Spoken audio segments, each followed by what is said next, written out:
Chapter 13. Getting into the right business.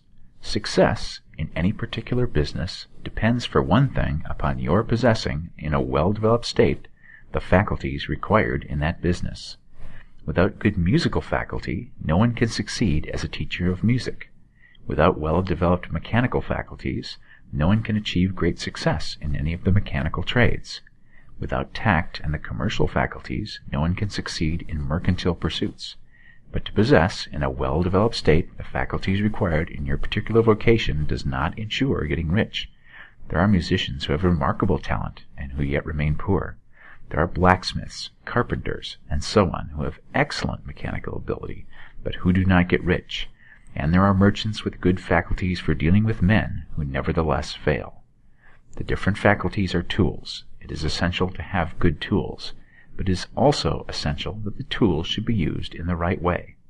One man can take a sharp saw, a square, a good plane, and so on, and build a handsome article of furniture.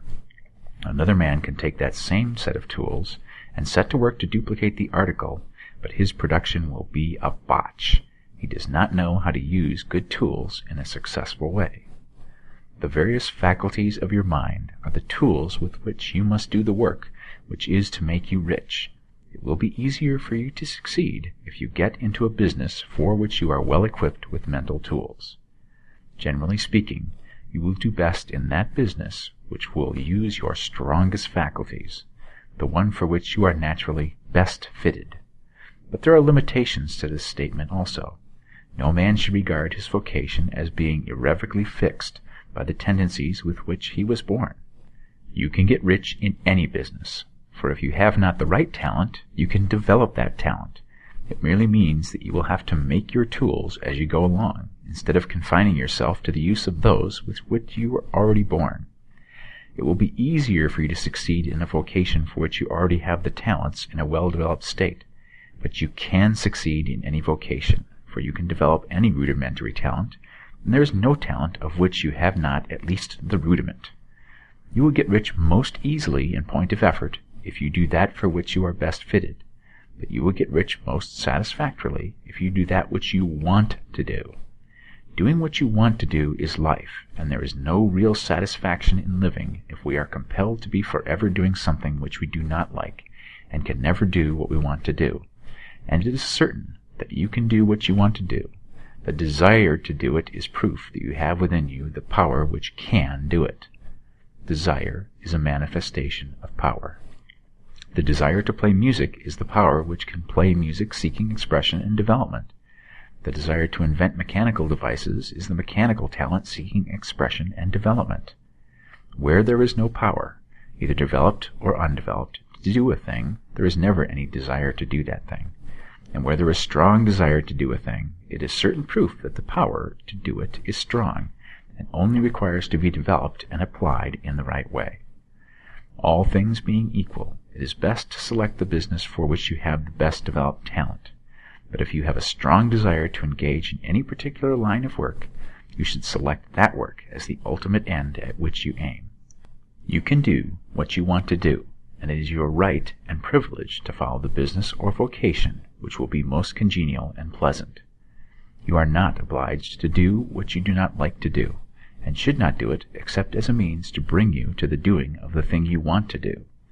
If there are past mistakes whose consequences have placed you in an undesirable business or environment, you may be obliged for some time to do what you do not like to do. But you can make the doing of it pleasant by knowing that it is making it possible for you to come to the doing of what you want to do. If you feel that you are not in the right vocation, do not act too hastily in trying to get into another one. The best way, generally, to change business or environment is by growth. Do not be afraid to make a sudden and radical change if the opportunity is presented, and you feel, after careful consideration, that it is the right opportunity. But never take sudden or radical action when you are in doubt as to the wisdom of doing so. There is never any hurry on the creative plane, and there is no lack of opportunity. When you get out of the competitive mind, you will understand that you never need to act hastily. No one else is going to beat you to the thing you want to do. There is enough for all. If one space is taken, another and a better one will be opened for you a little farther on. There is plenty of time. When you are in doubt, wait. Fall back on the contemplation of your vision, and increase your faith and purpose, and by all means, in times of doubt and indecision, cultivate gratitude. A day or two spent in contemplating the vision of what you want, and in earnest thanksgiving that you are getting it, will bring your mind into such close relationship with the Supreme that you will make no mistake when you do act. There is a mind which knows all there is to know, and you can come into close unity with this mind by faith and the purpose to advance in life if you have deep gratitude. Mistakes come from acting hastily, or from acting in fear or doubt, or in forgetfulness of the right motive, which is more life to all and less to none. As you go on in the certain way, opportunities will come to you in increasing number, and you will need to be very steady in your faith and purpose, and to keep in close touch with the All-Mind by reverent gratitude.